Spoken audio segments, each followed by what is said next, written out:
Alright, we're gonna see if this is up. Let me see if this is working. Testing 1 2. Testing 1 2 3 4 5 6 7 8 9 10. Alright, this is a test stream, ladies and gentlemen. Give me a second. Let me see if how do I get this? This is our first series, so we're gonna see if it works. Go like this. See if I can see. We are testing stuff out.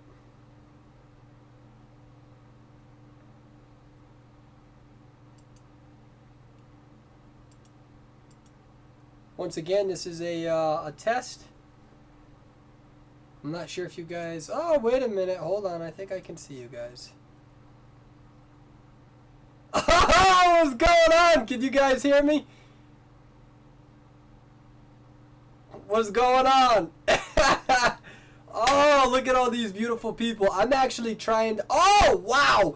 There's so many messages I can't keep up. Wow. Okay. So we're online. We're online. Let me check one more thing. You can't hear me? Yeah, you hear me? Spider debuff. Oh, there we go. All right, we're over there now. Hi, everybody. This is the first week that I'm doing this.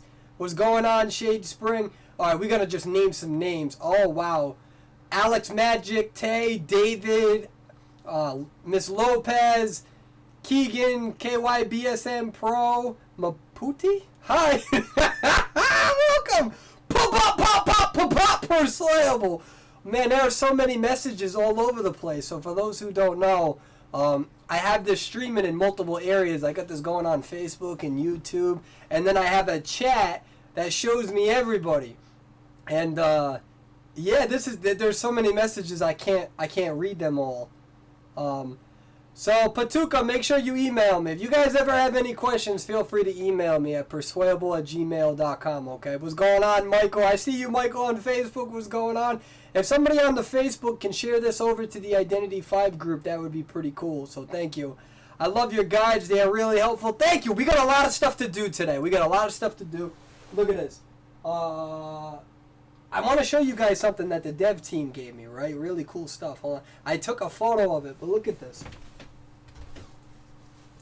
I'm going to take our coat off. So you guys have seen this. You see that Grizzly and I, we both have these. Grizzly, if you're watching, we need to have a contest soon, Grizzly. We both have sharks. I think that there needs to be some sort of contest to figure out whose shark is better, Grizzly. I'm calling you out, my German friend. Somebody shout out Grizzly, you let them know. We both have sharks. We need to find out who has the better shark. Call out Grizzly. All right, look at this. We got Mr. Whiskers. Now, the only thing that's upsetting me right now is that the dog is coming out, or has come out, and y'all abandoning Mr. Whiskers? What's wrong with you? You're a bunch of traitors. All right. We got coordinator. The real question is, we got gardener. To end this debate, all right, because I've written guides on this, I've done videos on this. This is who you use in rank mode, and this is who you use in quick match. Okay? You'll win that way. I'm just kidding. Gardener mains don't get mad at me. They always get mad at me. Okay, so we're gonna get into some of the updates. I already know somebody's gonna start sending me like a hate email. I'm a gardener main. Just kidding. By the way, since I got your attention, don't flame people for using characters you don't like. Don't be that serious in life, because when you do, you become very toxic. I cannot tell you how many people who I used to play with all the time, that top players now, and they get so competitive, they lose their civility. And trust me, I can lose my cool sometimes when I get super competitive. So it's important that we manage that. But yeah, definitely coordinator is bae. Can you? So let's see. Woo! Let's talk about some of this. So, if you guys have any concerns regarding my Discord server, things that are happening on the Discord server, you always have a direct line to contact me at persuadable@gmail.com. And if you and I'm on Discord voice chat every night. I was just on Discord. That's embarrassing. Discord voice chat. I was just on it for like 3 or 4 hours playing with people and trolling them, and we were having a good time joking around. So let's talk about some of the update. I got a whole bunch of questions that you guys have asked me. It's very difficult for me to make individual videos on every little topic. I know that some YouTubers love to do that because then they can constantly come out with new videos. I just don't have that time and attention to always do that. I don't have the resources to do it either. I'm not the best video editor. You guys know that. I just kind of come out with a video and throw it out there so you guys get the raw dog version of me. So, let's go. All right, so let's talk about some of this. So we all know that we have a snow festival event. The snow festival event is going to be the same thing that we saw with like the Thanksgiving one, the Halloween one. As you play, you're able to gain stuff. I don't really want to spend too much time on that sort of stuff. You guys are about to see that. It's pretty common sense. What I'm really excited about is the new stuff that's going to come with that. You have the avatars that are usually cool. You'll have some new emotes as well. I really don't care about the avatar. I always stick with the default. That's just kind of my thing. So, we got the shop. I don't want to waste too much time on this stuff. Believe it or not, I'm not like the craziest cosmetic guy. Everybody else says everybody goes crazy about skins. I usually don't. But I am excited to see the Thief. The Thief is coming out with a Pioneer. If you guys have seen the picture, I wish I downloaded the picture because I could pop it up right now. He only has one sandal. He's got like all this gold jewelry on him. He's got all this like money. He looks like he's like a rich pirate. And then the dude got one sandal. So I think we need to do a GoFundMe for the Thief to get him another sandal. So we also have the Coordinator. Coordinator's coming out with some really cool content with her skin, which I think is going to be great. I'm trying to show this so you guys can see this as well. Let me see something. We got the accessories, so blah, blah, blah. Don't really want to care about that. We got the Feasters coming out. The Feaster, oh, my God. We're seeing more 2 versus 8 Feasters. You Feaster users are so annoying. You guys are so annoying. Feaster users are so annoying because Feaster is such an animal in 2 versus 8. You can be such a great kiter. You get that curse mark on you, especially with Feaster with recovery. Oh, it's so annoying. And that's actually something we're going to talk about later on this evening, is about the reworks with the hunters, what we are seeing. I also want to give people a little bit of a history rundown as to why we are seeing more buffs with the hunters. As a survivor main, I'm excited for it. Back in the day, if IF5 Cypher kited you, it wasn't really that impressive because all you really had was Clown, and good users know how to counter the Clown. Now you have Ripper that has a whole new set of buffs that he received. Hellember is still, I'm not too excited about Hellember. Hellember is not viable. He's viable in low to mid tiers. Late tiers, you're not going to be able to get those puppets at full maximal potential. People decode too fast. The Spider Queen is an animal. The Ripper's buff has made him very difficult at times, especially when he's fully fed. The key to beating the Ripper, by the way, is early game. You also have the Clown. The Clown has been buffed before. Now you have propellers and attachments that are in closer vicinity of individuals who spawn, right? The Clown that spawn no longer has to take 30 to 50 seconds to find that propeller. The quantity has remained the same. There's just as many propellers as what there used to be. It's just now there are fixed positions, which means that if you're a hunter and you play the game enough times, you'll know exactly where those are. Don't worry about that. I got Comrade Dan working on that. He's actually making a heat map of every single spawn location on every single map. So we got that delivering to you. That will be delivered to you. I'm really excited for that. I think Clown is the OG hunter.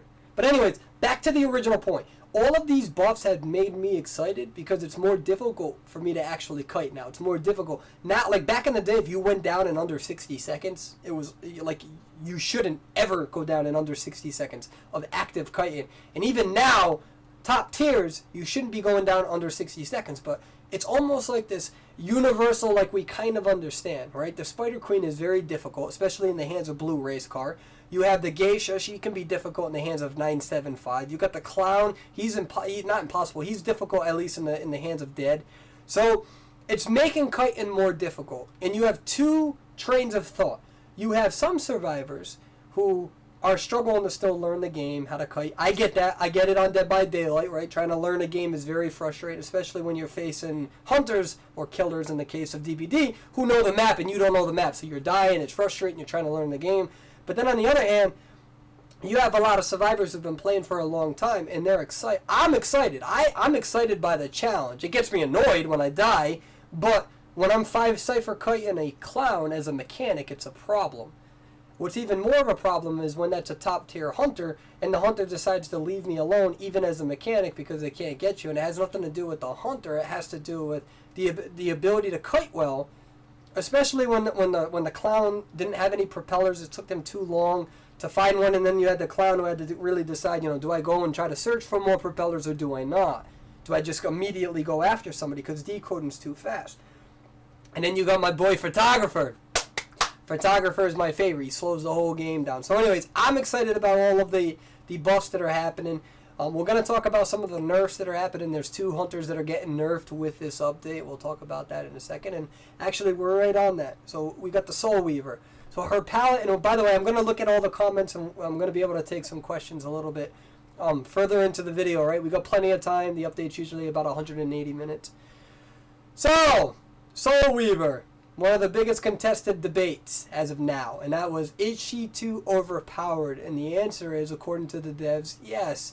What that means is that her palette and window interaction speed as well as her recovery speed after an attack have been modified. It's going to be interesting what that means, though. It says it has been modified. What does that mean?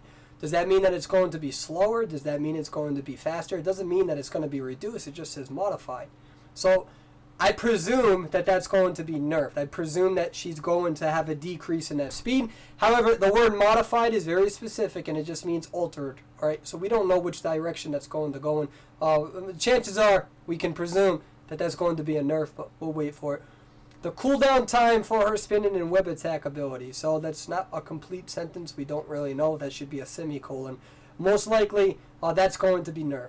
The speed of her movement speed boost has been slightly decreased, so we know what that's going to happen. I think, at the end of the day, it might be a good thing. Usually what you can use as an indicator if there's a survivor or hunter who is too overpowered, and I'm going to give a history lesson on this, okay, is when we have tournament plays, and we're going to see more tournaments within the United States and Europe server as well. The dev team has been very cool as to understanding and acknowledging that they need to have a more competitive environment in the sense that they understand that players are looking for it. Now, I know that there are a lot of things that we all want fixed, right? Whether it's bugs or pings or, things like that. What I will tell you is that in my entire career of video gaming, the dev team has been very responsive. They do their best to try to, listen to everybody's feedback, right? Going back to what we just said earlier, you have half of the population that wants survivors buffed, and then you want half of the population that wants the hunters buffed. And it's very, very difficult for a dev team to really approach, because if you think about it, doesn't that mean that it's somewhat fair? When you have half of the people disagreeing with each other, it usually means you're pretty much kind of cruising down the midline. That's usually a good thing. But in this case, it's not. And that's why they're constantly coming in with hunter buffs. They're constantly coming in with hunter nerfs. You can disagree with certain buffs and nerfs, and that's cool. It happens in every game. There is no game where everybody is completely satisfied. But the one thing that it shows is that they're paying attention and that they're attempting to fix it, right? So, with that being said, with the Spider Queen, one of the things that we typically look at in video games is that when you have tournaments, right? Building off of my point that I just made about how they're trying to make more tournaments, you can expect more tournaments to come. One of the things that you can look at is a draft system and a ban system. When you see certain characters played at a higher probability or an increased probability on a disproportionate level, right? We know in statistics, we're not going to get crazy in statistics, right? But there's this thing called the bell curve that tells us about equal distribution. And when you have outliers, it usually means there's something going on there, all right? Or we dismiss them because they're outliers. In this case, when you have certain characters that are banned at an astronomical higher frequency than other characters, you know that there's an issue, right? So one of the things that we see is Spider Queen being banned more than any other character, which means we need to address it, or the dev team needs to address it, which they're doing here. So that's why we can most likely, as objectively as possible, or as possible, is what we can say, is that the Spider Queen needs a nerf, most likely, right? Because we see, from a statistical standpoint, that if people could ban a hunter, that's their go-to hunter that they're going to ban, which means, all right, how do we address it? You see this in other video games where if you see a character that's selected more than other characters on a disproportionate level, you have to ask yourself, how do we bring all these characters down here, up here, right? Because character diversity is extremely important in this video game. If you only have the same characters being played over and over and over again, it gets very boring. We saw this in Season 1. We saw this in Season 1 because all you could really play was Clown and Geisha.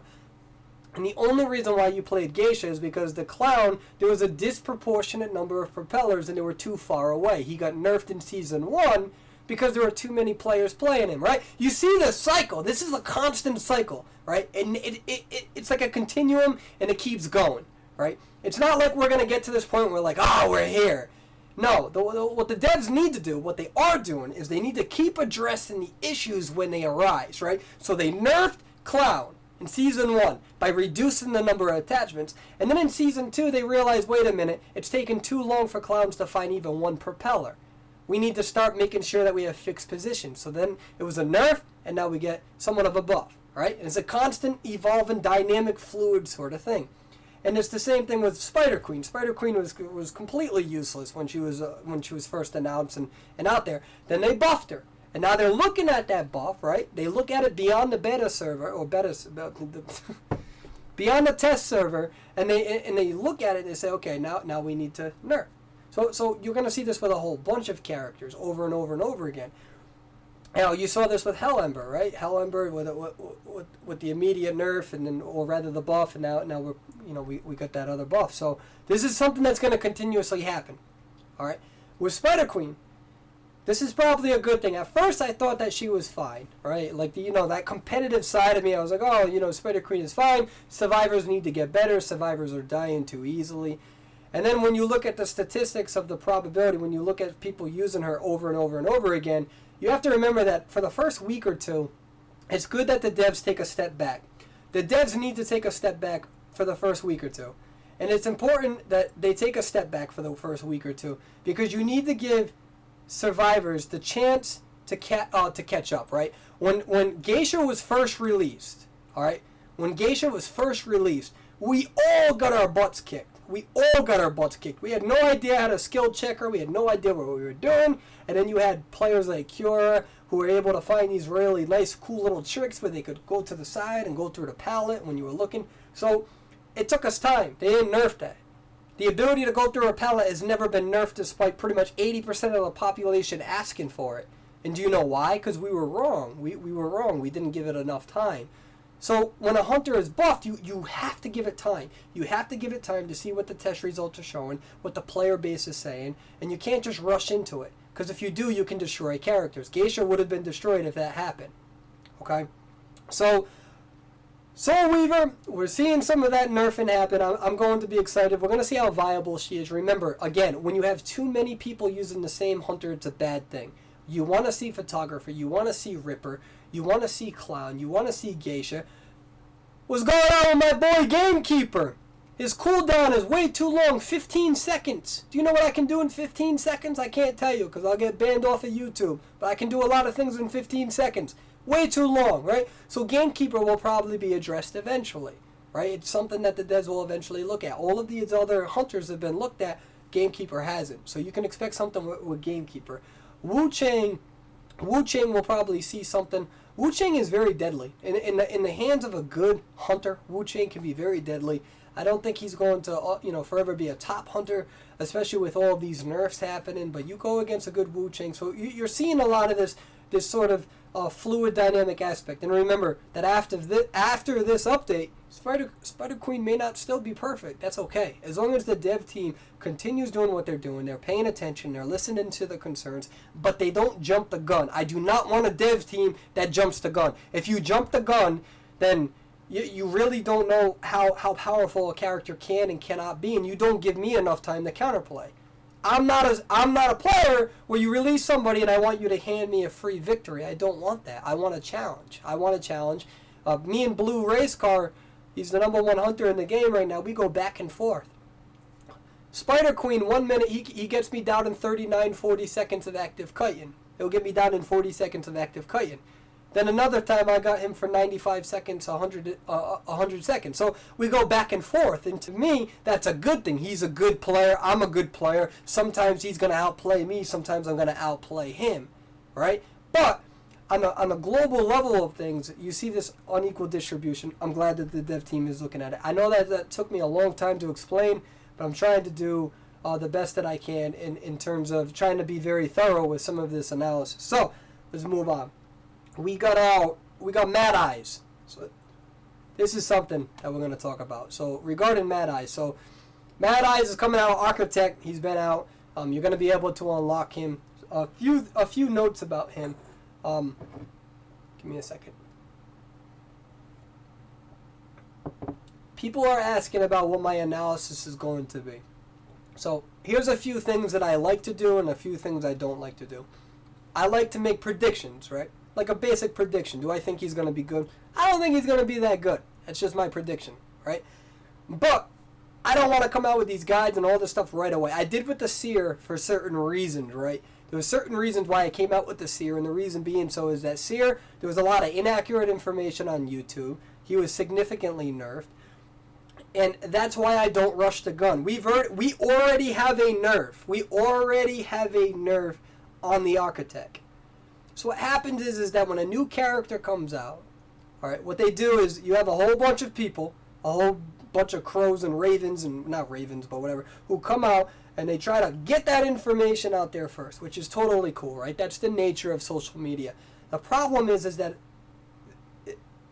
I feel like a lot of people don't go above and beyond to remind you, hey, this is a first glimpse. We don't know if this is going to be the same character. Right? Everybody and their mother thought that Seer was going to be overpowered.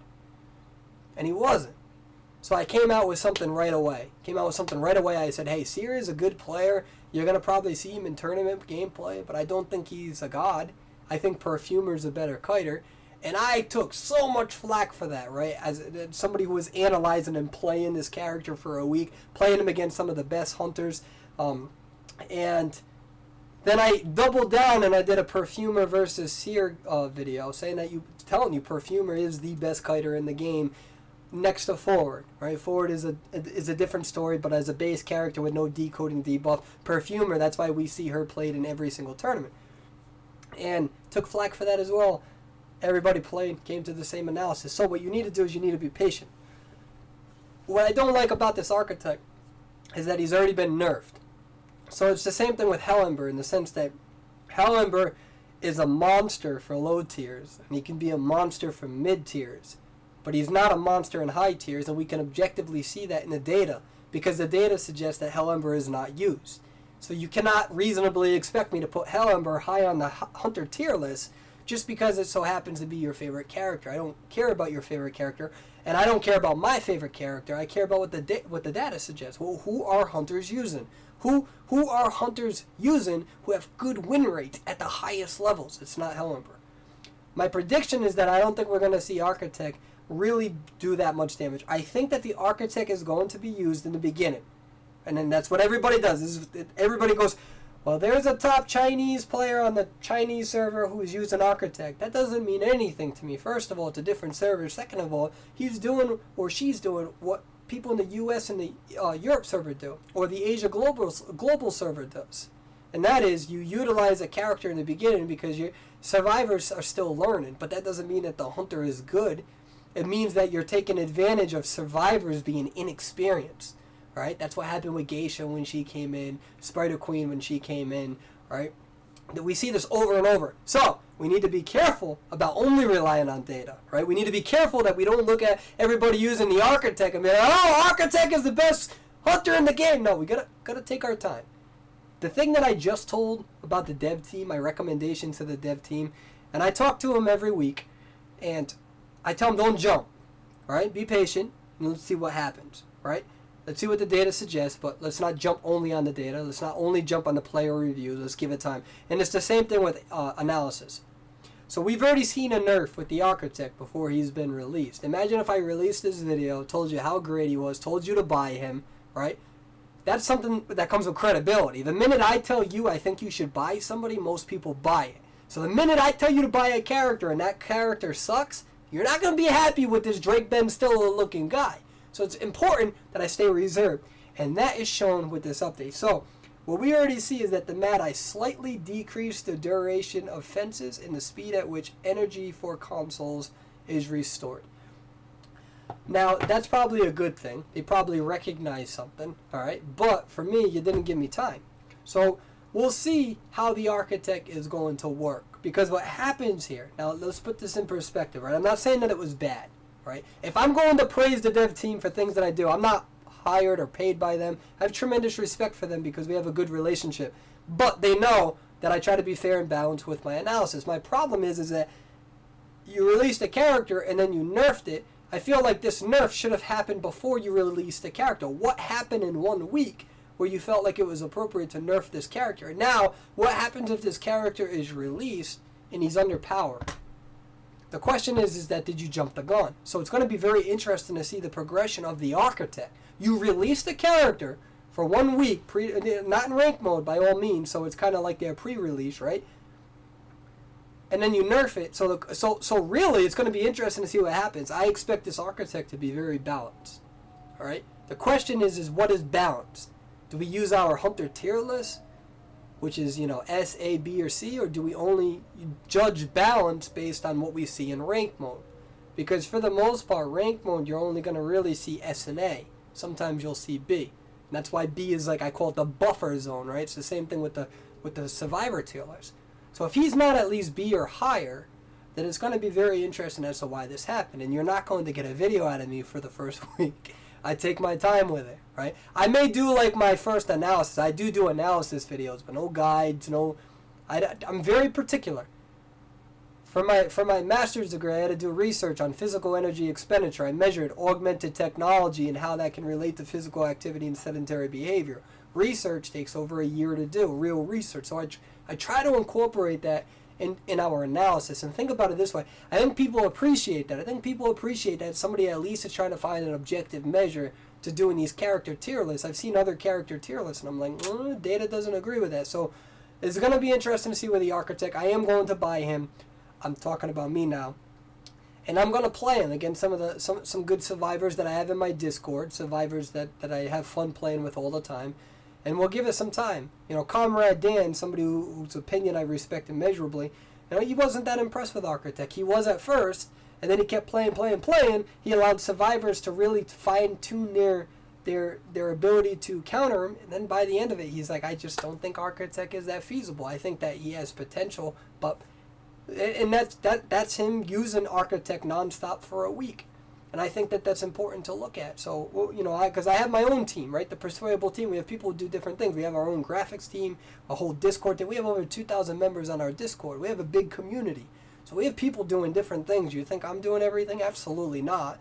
It's actually thanks to people like the Boss 31. The Boss 31 did my intro, my outro. You got people like Blizzard, and you got people like Comrade Dan, who do nothing but who build the Discord community. They run the Discord community. I got Leo, who helps me on Facebook. I got a big graphics team. I got Tazin and Tate and Unravel and DiGiorno and Geisha. And I could keep going. I'm sure I'm forgetting people, and I probably am because we've so many people. And one of those things is that we have people who help me with the videos. I got I got Comrade Dan doing some of the heat maps for the new propellers for the clown. And with that being said, I rely on their initial analysis as well for some of these hunters. It's going to be interesting to see how Architect is playing.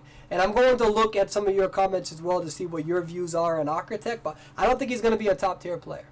I really don't think he's going to be a top-tier player. So we will see how that's going to happen. By the way, I have a whole bunch of questions that people have asked me on Discord. We'll get to those on a weekly level.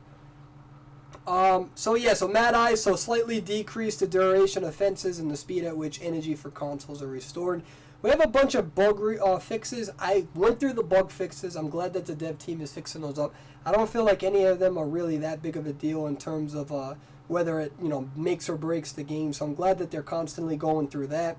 Again, we'll go real quickly. We'll back up a little bit back to the coordinator. Coordinator is going to get that Iron Lady costume. I think she looks cute in it. So we got 2 costumes coming out, right? We got the coordinators, iron, and we got the thief who's missing a sandal, but he has gold chains on him. I don't know how that works, but it works.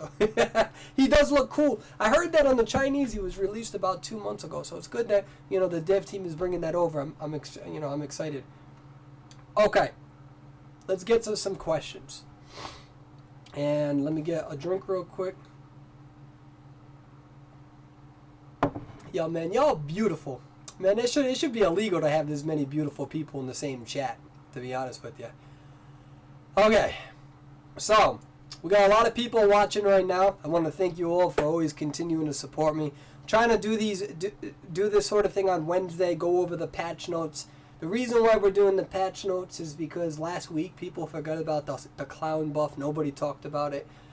So what we'll do is we'll do a rundown. This is pretty simple. We're going to have the architect that comes out. We're going to see how the architect fares, and we're also going to see some skins that are coming out. So pretty much went over that. We're going to go over some questions, and I think this is important. Okay, so FWD reporter asked me, are there any plans for a Wu Chang guide? So Wu Chang, I think Wu Chang is a very good hunter. I think that he's kind of right now drowned out with all of the buffs that are happening to characters such as the Ripper, etc. I do not come out with a guide unless I can play that guide on that character on a top competitive level, right? So with the Wu Chang guide, if I'm to come out with a Wu Chang guide, I would have to play Wu Chang for like a week straight non-stop. The other thing that I could do is I could rely on other top tier Wu Chang players to help me make the guide. We can do that, but that's usually not my style, right? I like to perfect that sort of gameplay to show you all of the different strategies. And then even then, there's always a strategy that you'll miss, right? Like for instance, in my Feaster guide, I think I forgot to talk about how you can pop up the tentacle, throw it, and see which direction it goes. With the photographer, I forgot to mention how if you use your second ability, where you end up facing is where there's a survivor. So there's always strategies that you're not going to hit because there's so many different ways to play these hunters. With a Wu Chang guide, I don't think I'm going to come out with one anytime soon. I think people are looking for more pressing things. However, a lot of people are asking me about it. So for a Wu Chang guide, the problem with Wu Chang is that you really have to get that umbrella down. You have to get the umbrella down. You have to get it in the vicinity. You need to know when to transition from black and white. You need to know what your base character is and what you're transitioning into. For instance, if you go from black and you go towards you're black, you use umbrella and you use it in a tight kiting area, because if you can get within that area, you have that area attack, which now means that somebody can't climb anything or use any pallets rather for 10 seconds. You have to get that down. That's a basic strategy, and I could go over that in a guide, but really if I'm not using it, then how permissible is it in terms of on a global level? So we see him played in the Chinese tournament that recently just happened, or the Asian tournament.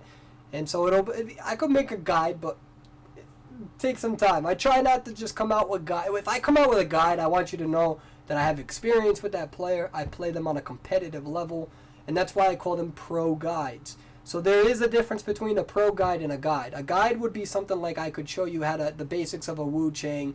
So if a new player comes into the game, they have a good idea of the basics, right? But a pro guide is, this is how I would play Blue Race Car. This is how I'd play against Dead.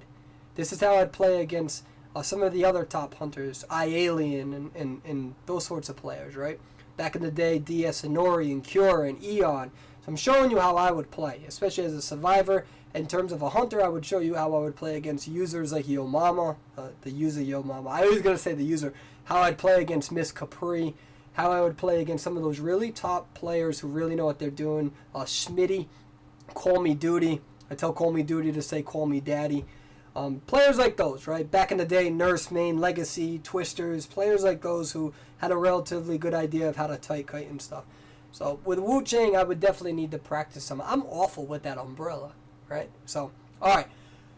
Emrakul has asked us, how big do you think the power shift has been from survivors in Season 2 to hunters now, right, mainly? So here's the problem. The power shift was too imbalanced towards survivors on a top competitive level. So let's first talk about balance, and then we'll get back to that point.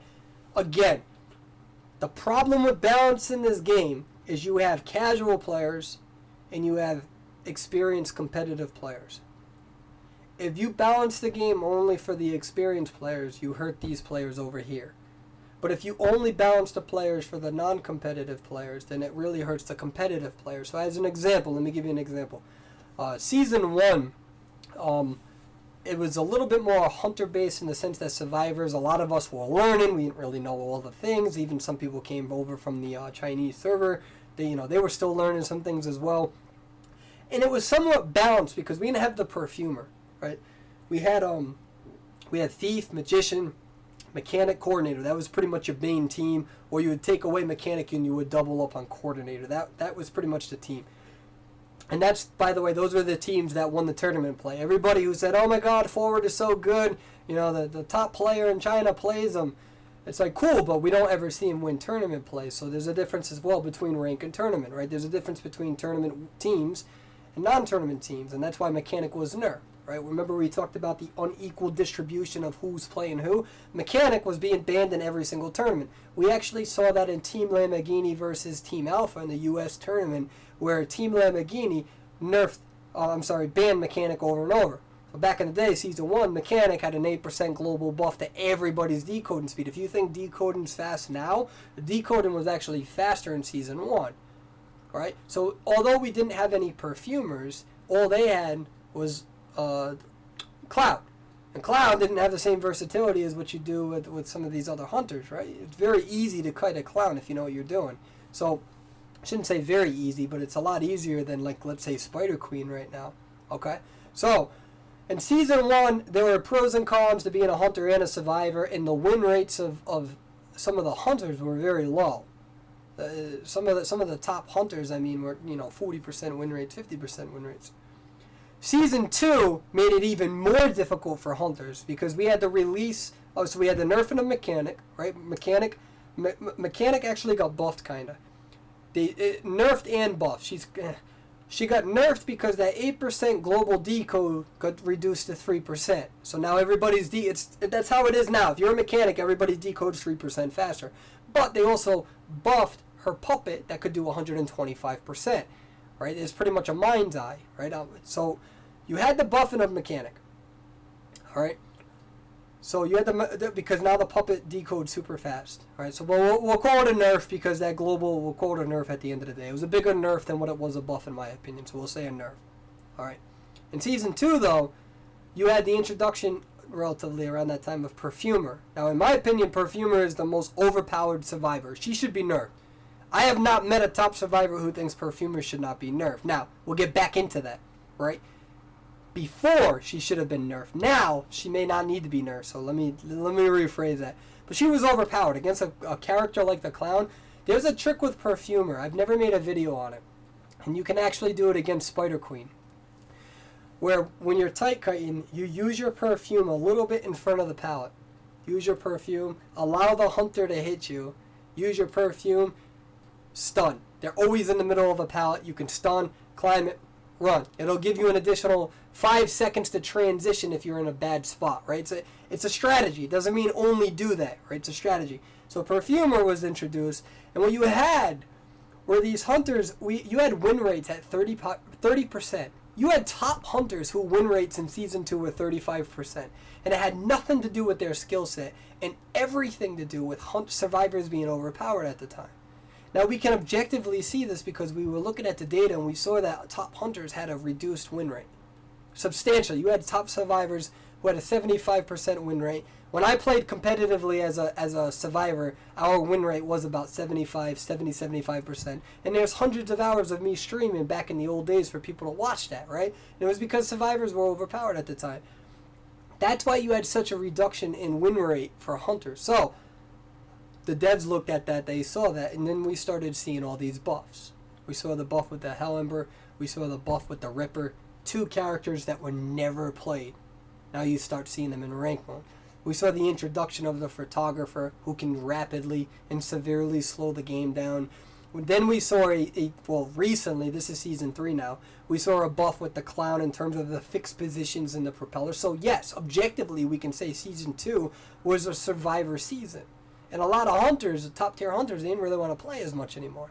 So now shift over to now, and you have all these hunters who are getting stronger and better, and now you have a bunch of people who don't really want to play Survivor. So it's very interesting to see this shift. Season 1, I don't think I ever saw that notification where you go to select hunter, it says too many hunters. It didn't happen. Season 1 was all survivors. We all wanted to survive. There were not enough hunters. Season 2, you started seeing just too many survivors having too easy of a time, and then objectively we started seeing all these buffs slowly happen. So to answer your question, right, it was important to know the history and the foundation of this game. Season 2 is a Survivor season. Season 3, it's kind of good to see the hunters come back. It's good to get your butt kicked. It's annoying, it's frustrating, but it's good to get your butt back, your butt kicked. And I think that the devs are also doing a good job at making sure that they look at the Spider Queen, for example, and say, okay, how can we fix this? All right. My favorite hunter is the photographer. Right. Blue Race Car's favorite hunter is the photographer. Dead's favorite hunter is the clown. 975, I believe. Her favorite is Geisha. That's a good thing because you're seeing diversity. So I think season 3 is much more, you're going to disagree with me, balanced than season 2. And I'm going to tell you why. It comes back to two things. You're starting to see win rates a little bit more heavily on the hunter side, right? And that's why the dev team, we're seeing the nerf with the spider. We're going to see the nerf with the who else?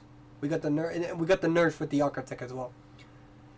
The hunter and the survivor win rate, both on the Chinese servers and now this server, although there's a little bit of a discrepancy, it's much closer than what it used to be in the past. If you look at some of the top survivors over in the other version, they only have win rates of like 50-60%. Season 1, we had win rates of 85%. That's a problem. It's not really balanced.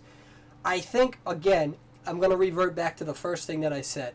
It is super important that we understand that there is no final resting point. There's no resting point in an asymmetrical game where we say, oh, we're done. We're even. We're fair. We don't need to do anything else with the game anymore. We're fun. Devs don't touch it. That doesn't work. We see Dead by Daylight, they're still, years later, making changes. So what they need to do is look at the data.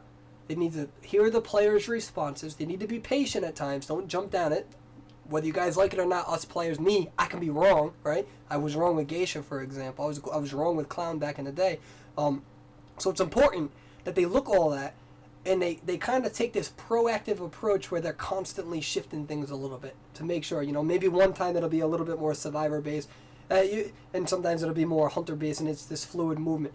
The statistics, the numbers show that it's more balanced this season than Season 1, and it's more balanced this season than Season 2. However, it's still not perfect. I think they're going to cut back down a little bit on that Spider Queen, which everyone's been asking for. The data suggests that it's the good thing to do, and the players have been requesting it on an astronomical level. So I think that's a good thing. But we'll see. You don't want to jump the gun. I know that was a very, very long answer, all right? However, it's important that I be thorough. That's why you guys watch me. All right. And I have an obnoxious laugh.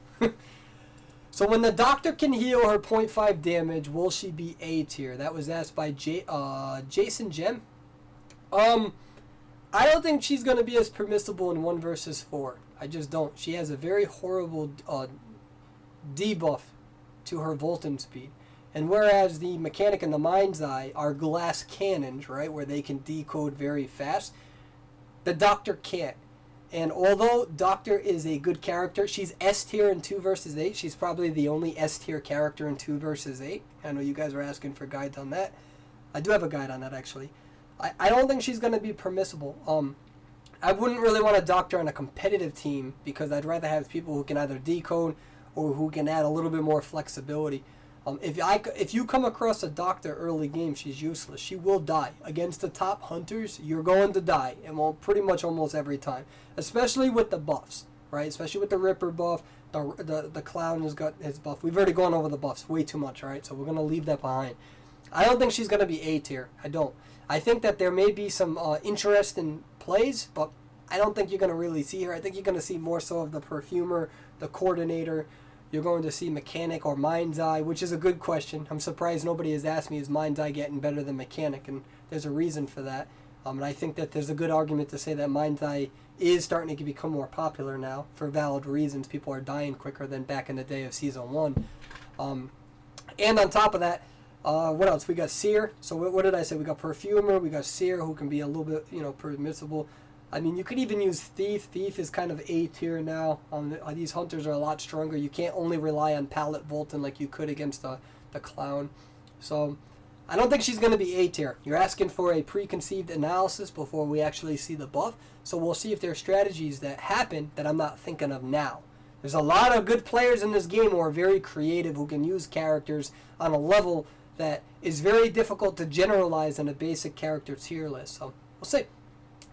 When do you think Gamekeeper is getting the buff, and what will it be? Jonathan04. I don't know when he's going to get a buff. I think that he needs a buff because we don't see him play. We see him played in 2 versus 8 with the muddy trick. I think the muddy hook trick is a really cool thing. You hook them, you throw mud down, it's an instant kill. But in 1 versus 4, I don't really think it's as permissible. You can't really use him. He doesn't have a gap closer early game. And I know there are some gamekeepers out there who say, well, you need to use Insolence. I have never seen a high-tier gamekeeper. In fact, I used Gamekeeper when I was ranked 17th overall, and I got my butt kicked. And the reason being so is that you're facing these top competitors who really know how to kite well. You need a gap closer. And you can say, oh, well, you can use his hook. His hook is a gap closer. Well, the Geisha's respawn time of her second skill or first skill, whatever, is 8 seconds. The same thing with the Clown. It's like 8 seconds, give or take. Minus plus or 2 seconds or so, right? His is 15, right? Relatively 15. That's way too long. So if I miss that hook, which is very likely in tight kiting areas, right? Now 15 seconds, I'm useless. I have nothing. I'm pretty much chasing after you like a debuffed Hell Emperor. He's not good. He needs to be He needs to be buffed substantially. When will it be? I don't know. You'd have to ask the devs that. I could ask the devs if they have any plans going on Gamekeeper. I could write that down right now, actually. Let me ask the devs. I will write that down. Because I talk to the devs. They have a good communication line with people, and they always ask you to submit their feedback and stuff. So I can ask them. I'll send that email this evening. Is game... Okay. Move on. Do you think Tide Turner should work the way it does in Dead by Daylight? Okay, so let's talk about this. I want to give a shout out to Comrade Dan and Blizzard Nova because I talked to them about this as well. So for those who aren't too familiar with Dead by Daylight, Tide Turner is called borrowed time over there. Alright, so it's going to get a little confusing. So for the sake of simplicity, we're going to say DBD's Tide Turner. Alright, so borrowed time in that game is different from borrowed time in this game. Right? Borrowed time in this game is if you're down, the exit gates pop up, you jump up, and you can continue on with your merry life. In DBD, borrowed time is Tide Turner, where if I get you from the hook and rescue you, if the hunter hits you, you have a bleed out effect, right? So it's a little different. In DBD, they're Tide Turner, right?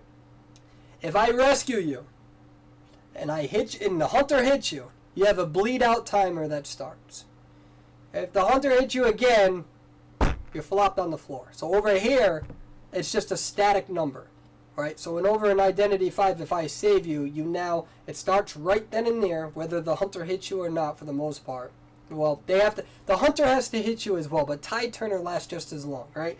So if I rescue you, and then you get hit 10 seconds later, your bleed out is if I recall correctly, is the same exact number, right? So you get like 20 seconds or 15, whatever the number is, and then you go down.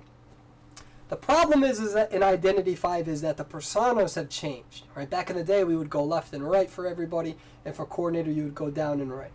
Everybody is starting to use Tide Turner, and they're starting to spam it, which means that in Identity 5, if I rescue you, and the hunter hits you, it doesn't matter how many times the hunter hits you, that static number stays the same, right?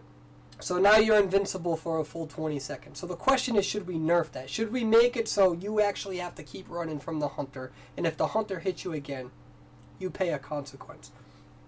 Absolutely.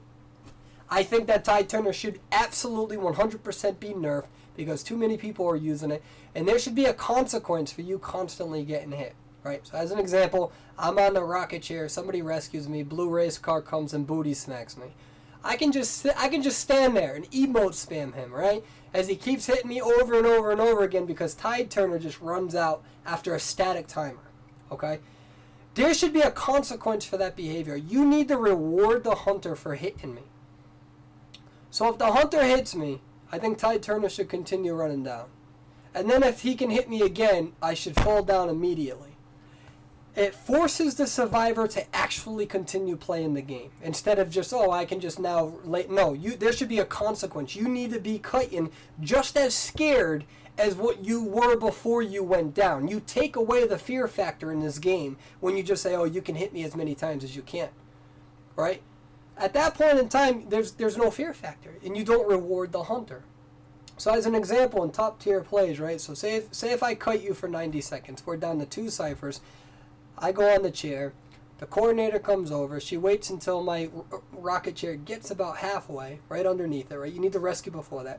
She rescues me with Tide Turner. These other two are decoding. Another cipher pops, you hit me, I go down, alright? Hunter comes and takes me, puts me back on the rocket chair, I'm at halfway and now I'm going up. Now the next person with Tide Turner rescues me with Tide Turner, coordinator uses her gun and flares, and now I'm good to go.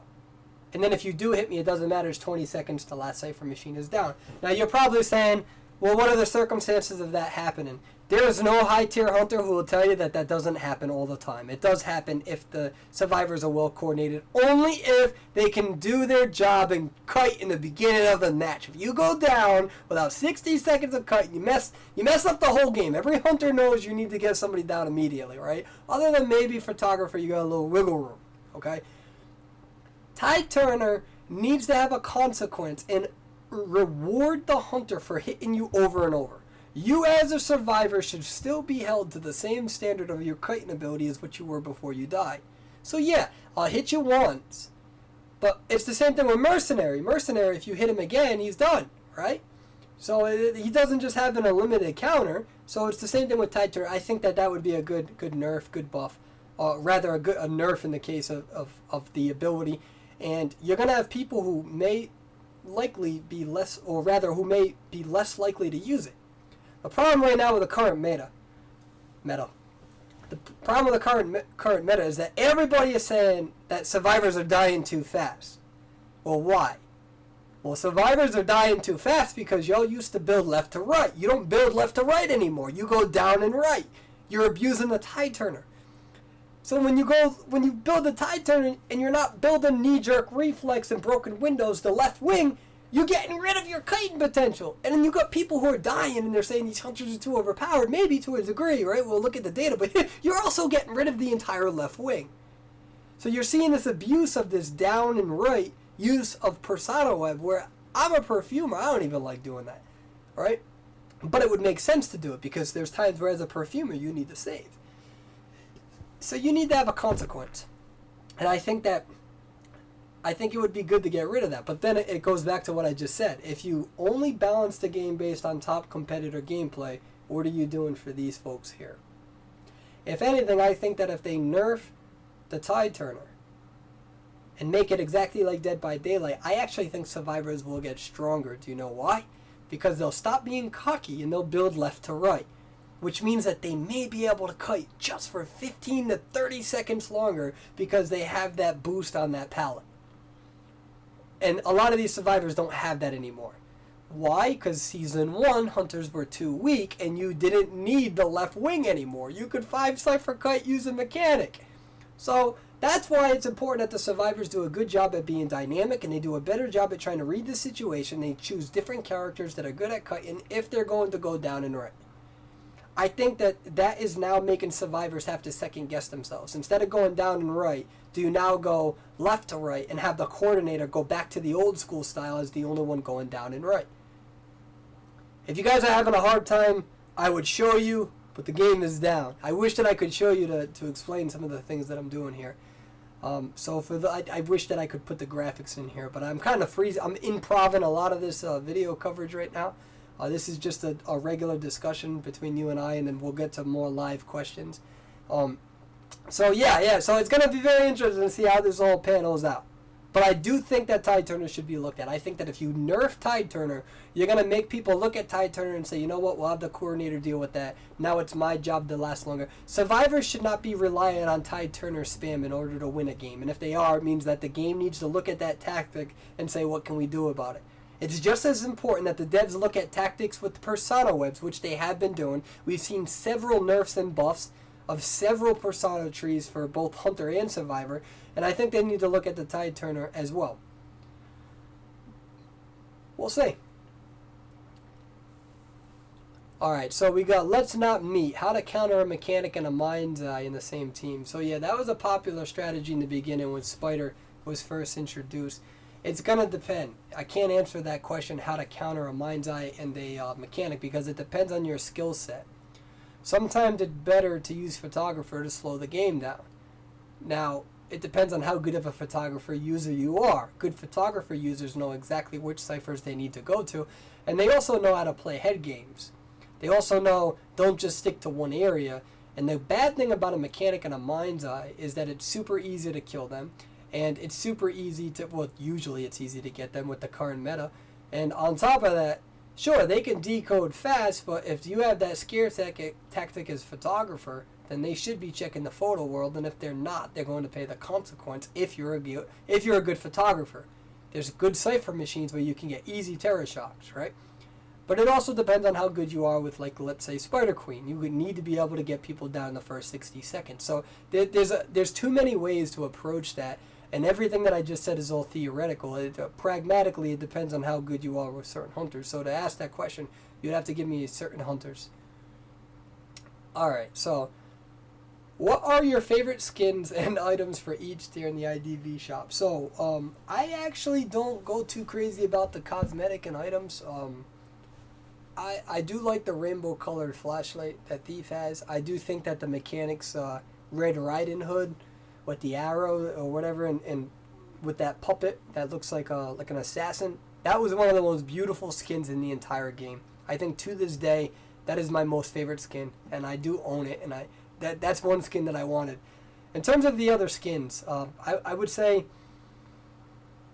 well, in terms of accessories, because I won that pro tournament, I have a rare accessory that only the people who won the pro tournament have. So I always show that off. Blue Race Car was a little jelly today. He saw it. He's like, that's it, isn't it? Yeah, so I like to show that off. I worked hard for that. That took me hundreds of hours of gameplay to get. So I don't really look at the accessories too much, but I did get the rainbow flashlight.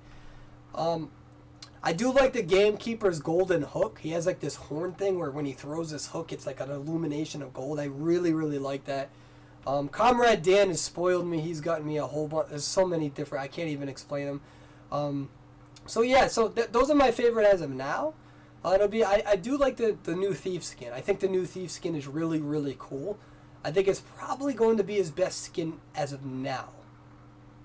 I don't think there's any Thief skin that I'm too crazy about. So I think the new skin that's coming out for Thief is going to be his best skin. But that's just my opinion. Alright, what do you think about a feature where we can sell skins we don't want and or use for fragments in order to buy skins we do want? And could you suggest this to the devs? This is by Derek B.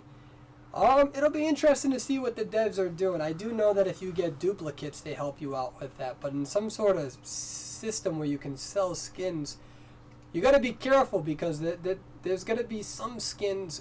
What skins? Are you talking about skins that you gain, like worn out clothes? You could abuse that. So I think it would be the ones that you get from the shop. Yeah. I mean, I could introduce that to the devs. The problem is that you gotta be careful with that, right? Because then if they don't give you a good enough quantity of fragments, then people can complain about that. So you can incorporate a new system, right, to benefit those who are asking for it. But then people will still, kind of get a little annoyed or complain that the system's not perfect, right? Oh, the system, right? So I think it needs to come with that. So it might just be better to keep it how it is. However, that's not a choice for me to make, and I don't wanna get involved in that system. That system doesn't concern me, but I think it's a good recommendation. You should definitely submit that to the dev team. Maybe a lot of people will like that for sure. All right, this is my favorite question. Out of everything that I'm about to do, this is my favorite question. Okay, favorite question here. All right, And I see you all. I see what you all are writing right now. Let's see. I got much love for you.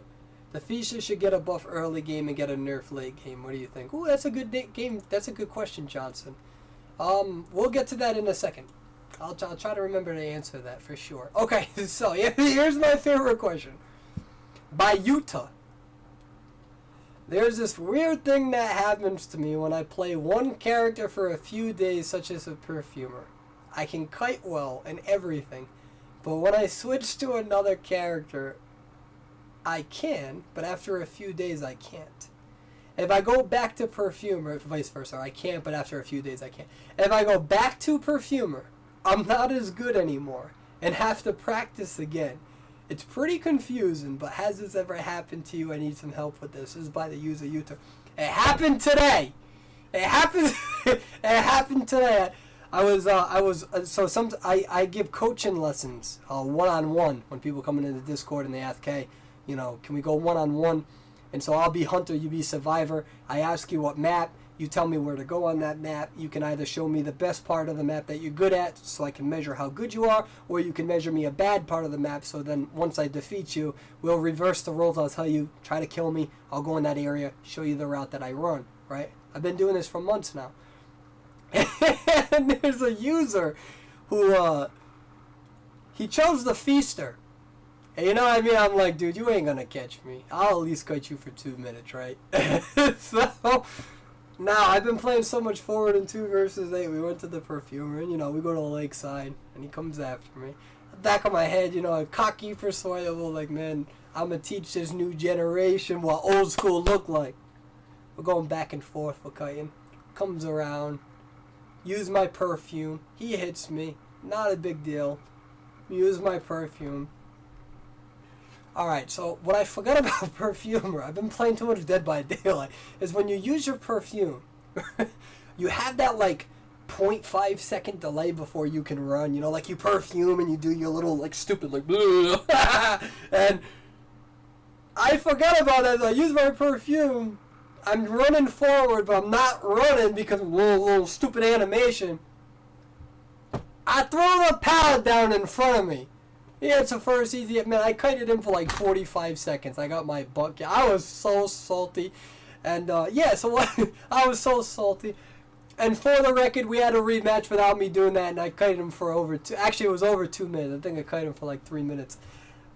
I had to get that in there. So, I faced Blue Race Car. Me and Blue Race Car, I always say, is the #1 hunter in the game. And he helps me all the time. Blue Race Car is a beautiful person. And I was like, yo, let's do this. So it was the first time where I was practicing with the Dancer. I haven't played Dancer in a long time.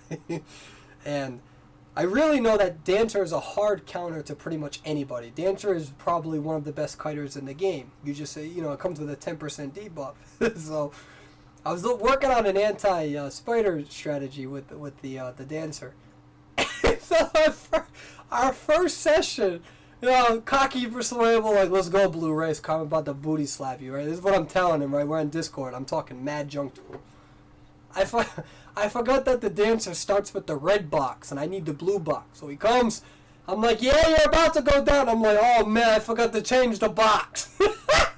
I died in 20 seconds, right? So I was like, Blue Race Car, let's do a rematch. Let's do a rematch, you butthead. Let's go, right?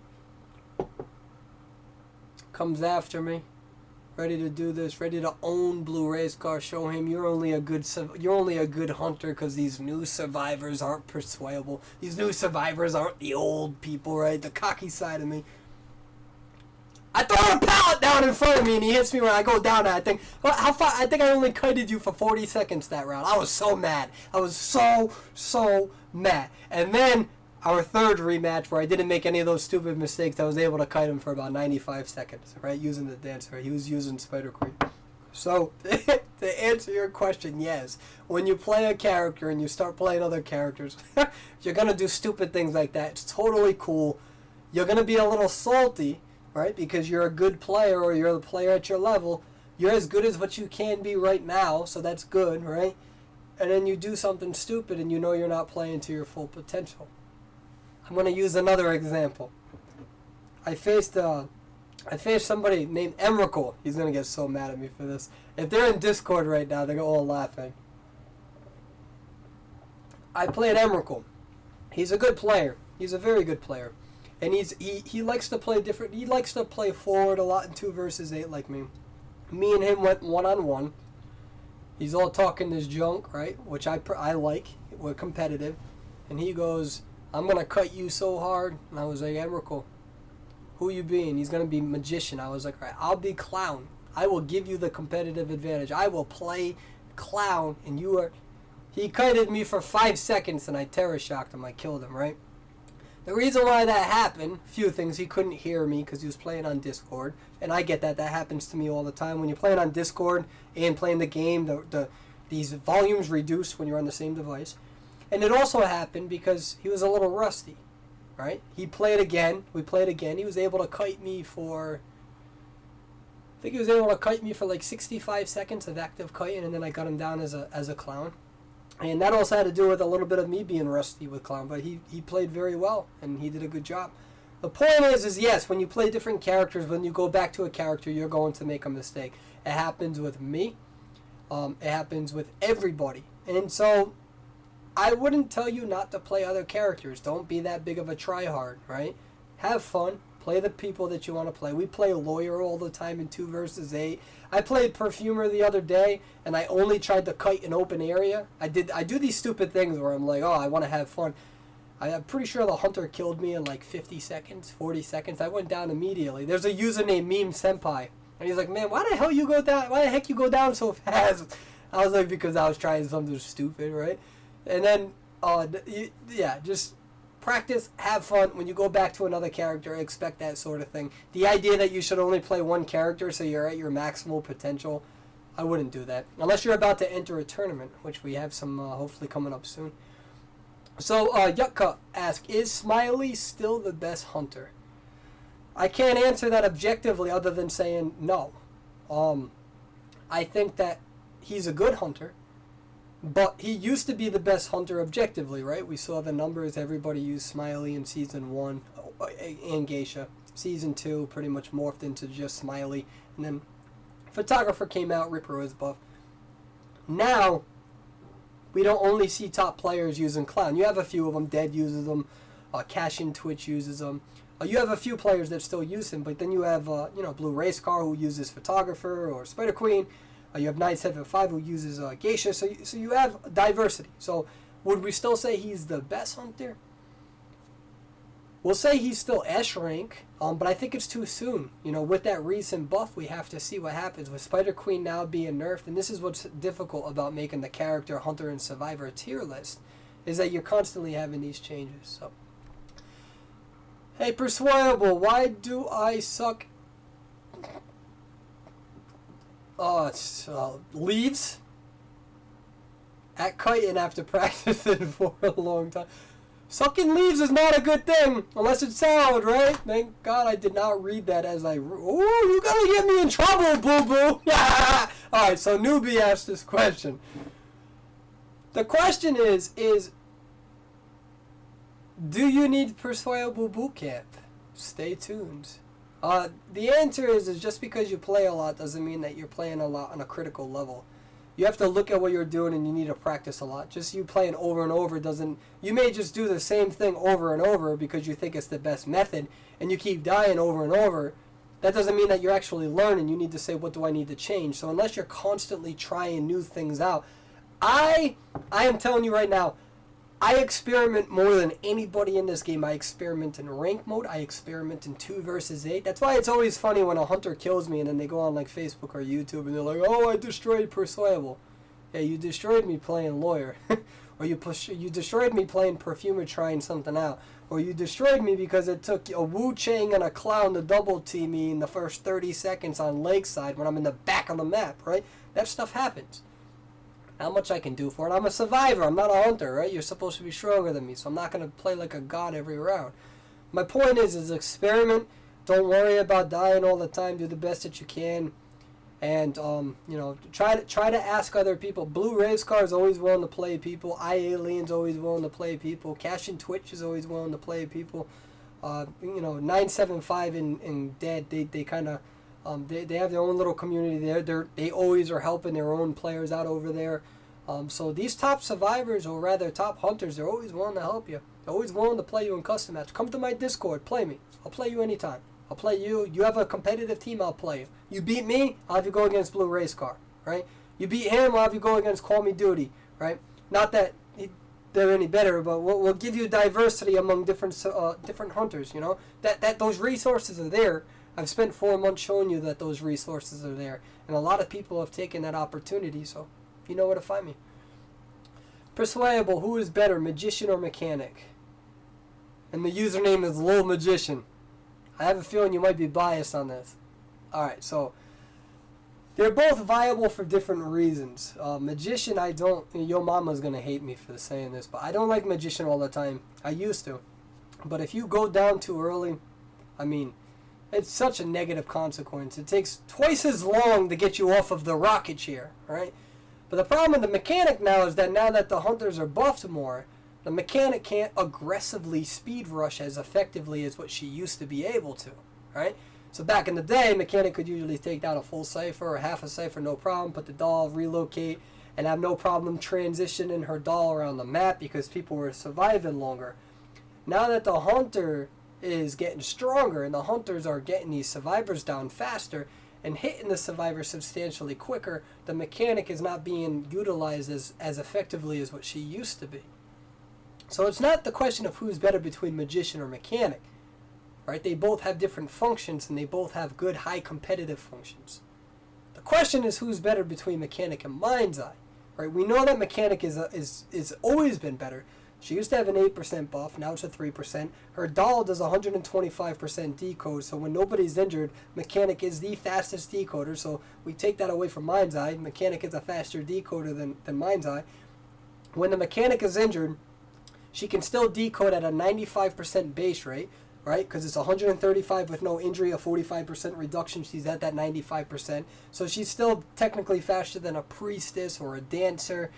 She's still faster than a mercenary or a forward in terms of the decoding speed. So she still decodes relatively fast with one injury, right? However, if she uses her doll, she's at that 125% marker, and that's almost at that mind's eye level, right? But the difference is that mind's eye gives vision.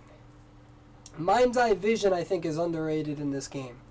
If I am going to go against a top hunter and I am going to kite, if you give me early vision, then I know that I can get myself in position and I effectively render their jump scare as obsolete. It can also be a good counter against the photographer, right? Mind's eye, I think that vision is underrated. I think vision is super important. People understand that in League of Legends, vision is very important, right? When you're in your lanes, you need to have vision at all times. You prevent the jump scare. In this game, I think people are underrating that vision. So I think mind's eye vision is very good. I think because survivors are dying a lot faster than what they were in Season 1 or Season 2, I think that I would probably rather have a mind's eye because now you don't need to worry about me being injured. You're still effectively at that 30% base value of decoding. Now you may say, okay, well the mechanic can do the doll block. That is true. That is very true. However, the mind's eye can see through walls and can predict movement better than what the mechanic can do. So there's a trade-off. And I think that the survivor struggling against the hunters is now balanced in mechanic. There's a reason why mechanic was constantly banned in every single tournament ever in existence, because she was overplayed and overpowerful. So I think that the hunter buff is now making mechanic not as overpowered as what she used to. And the only people complaining about that are mechanic mains. I loved playing mechanic. I transitioned to a mechanic main. But I was never scared of being a mechanic main. Now I'm scared of being a mechanic main. So the real question again is who's better between that mind's eye and that mechanic. Now again, when people are injured, you don't need to transition your puppet as much. When you're obviously you don't have one when you're a mind's eye. So you can. The question is if we do 10 trials, right? Would the mind's eye technically decode better than what the mechanic will do? Because now you have somebody constantly decoding at that puppet's level plus 5%. Now, of course, there's more versatility. With the mechanic, you can put the doll by the door, you know, if things go well. However, if you kill the doll, then now you have the mechanic's position. So I think that would be a tremendous debate. Who is more versatile? Obviously, we're always going to say mechanic right now because a lot of us veterans, a lot of us old school players, sometimes it's hard for us to move on, right?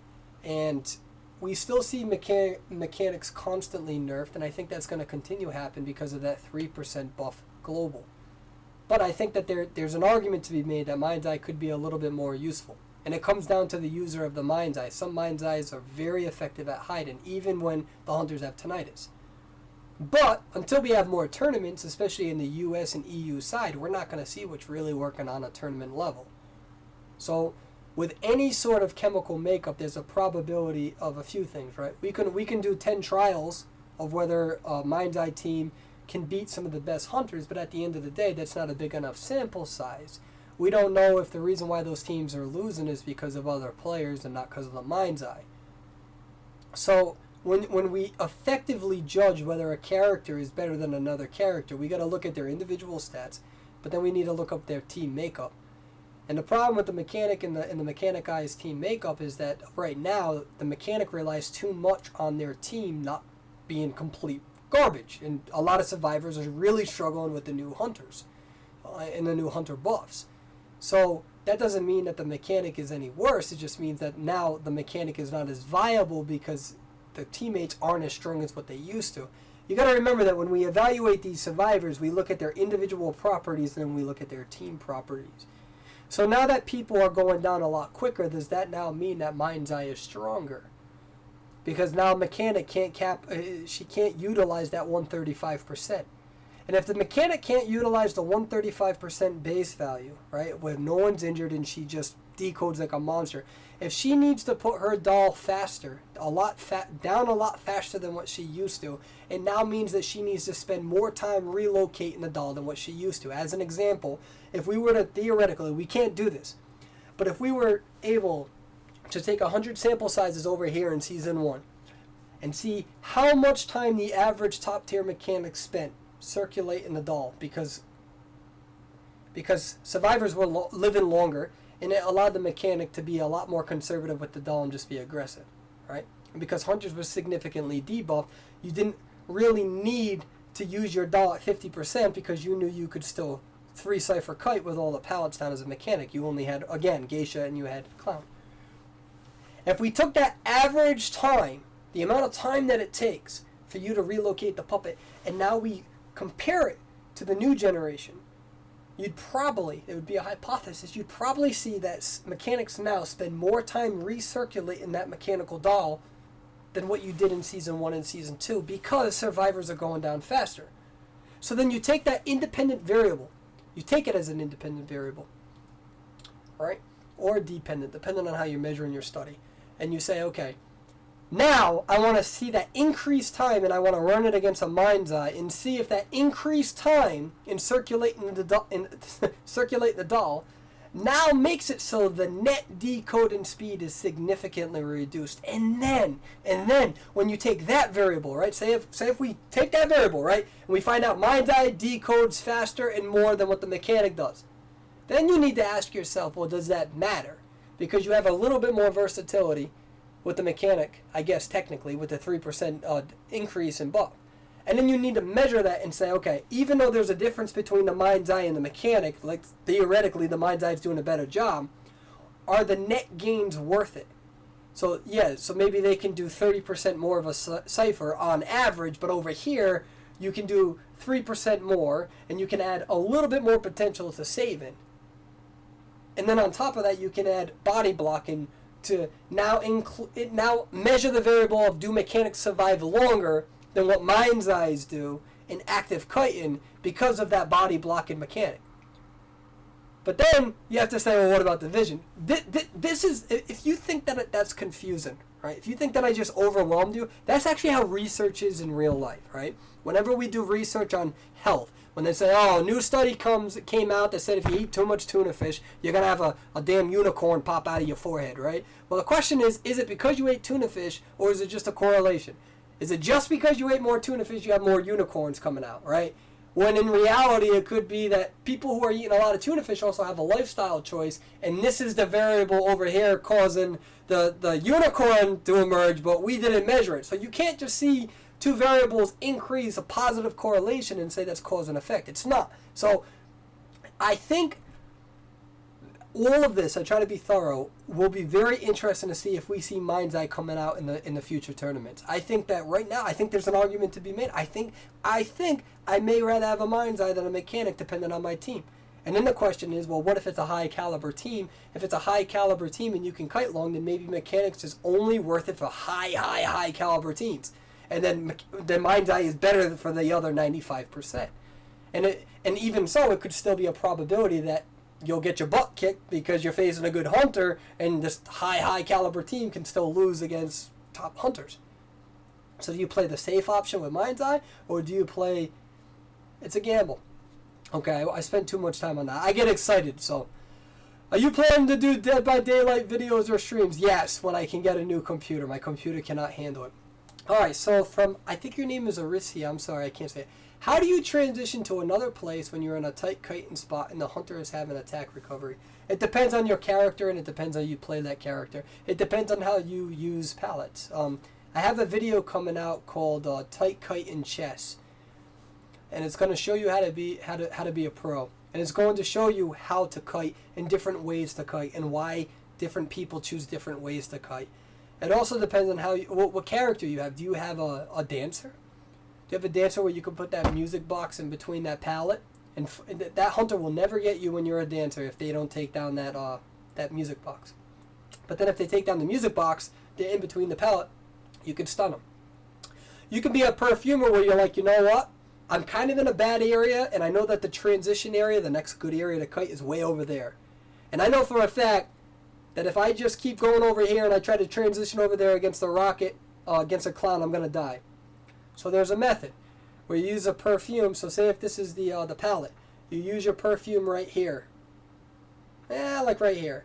He comes in, you allow him to hit you. He's now in between the pallet. Use your perfume, you go back, you throw the pallet down, you're right in front of it so you don't have to climb it, and now you can move on. Right? Or you can set yourself a little bit behind the pallet, stun him. Once he hits you, use the pallet, stun him, hop it, and if you build left, you now have a movement speed bonus, and they're now stunned, and you have a longer... So it depends, and that's more of an advanced gameplay. And you don't really see... I'm surprised nobody has made that on the perfumer. It's a very viable trick, and you should use it if you need to. So the whole transition thing depends on where you are, your current location. Usually a piece of advice is that you want to keep tight kiting if you can, not against a spider, right? You want to throw that pallet down, and when you hear them hit that pallet down, that's your chance to go. Now against geisha it's a little differently, but most geisha builds now build up north, which increases their pallet speed destruction. So and then furthermore, it also depends on where you are, right? If I'm tight kiting in one area, it depends on if I'm on this side or if I'm on this side. It also depends if I'm at full health. Am I at full health? Do I allow you to hit me once? Some perfumers, not perfumers, but it depends on the character that you also have, but certain, like for instance, think of 2 versus 8, right? 2 versus 8, you're a doctor. People forget that as a doctor, it's okay to take a hit once in a while because you have a veteran bonus, right? The veteran bonus means that it gives you a substantial boost for 2 seconds, right? Every character in the game gets a boost when they're injured, but a veteran bonus is a boost on top of the boost. So if you're in Lakeside, and you're at the lake, so we'll go over here for your view. We're at the lake, right? So the boat's right here, we're at the lake. You're over here as a doctor, and then you get double teamed. Alright? The best thing that you can do is relocate to the ship. How do you do that? Well, one thing, you have a few strategies. You can try to kite in this area as long as possible until you get hit. But the problem is that if you transition over here, further away, you're increasing that gap to the ship. So generally what I do as a doctor is if I'm being double teamed, I'll come over here, right? Kite over here, let you hit me, use that to transition. Even if you hit me twice, use that to transition. What you're trying to do is you're not always trying, and then from there you can actually try to hide in the ship. There's a lot of places that you can kind of use to your advantage. Or you can keep jumping up and jumping down. The point is you want to live as long as you possibly can. So that's something that I'm going to come out with a video on eventually. But that comes with experience. The more you know the map, right, the more comfortable you're gonna know in terms of how. When I tight kite, I'm not just running around the pallet like a dummy. I'm running around knowing I want to be on this side. I want to be on this side because this transition area is the better. So sometimes I'll actually throw the pallet down prematurely. Before I'll kite, throw it down, you're over here, and I threw it down. I didn't even try to stun you. Because I know now that when I start running, you have to take that pallet down because it takes you too long to walk around it. Okay, in some cases, I'll stay in the area until you decide to take the pallet down. Take the pallet down, and now run. It takes a lot of time, and it's a mind game. And sometimes the hunter is going to outplay you. It's like chess. That's what happens. You make a move, they make a move. Sometimes you win, sometimes you lose. All right. How do you use lockers? By test tube. I don't use them. What shows your skill more, rank or win rate? By Nightingale. I think neither, really. Both are a test of time, but I think at first rank will show you your generalized skill set. If you're tier 5 or tier 6, you pretty much have a generalized skill set. You also have some basic knowledge on the game. You know certain strategies that you can use, and that's important. But win rate doesn't mean anything.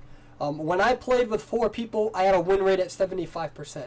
Right now, I don't really play rank as much, but my win rate's at like 58%.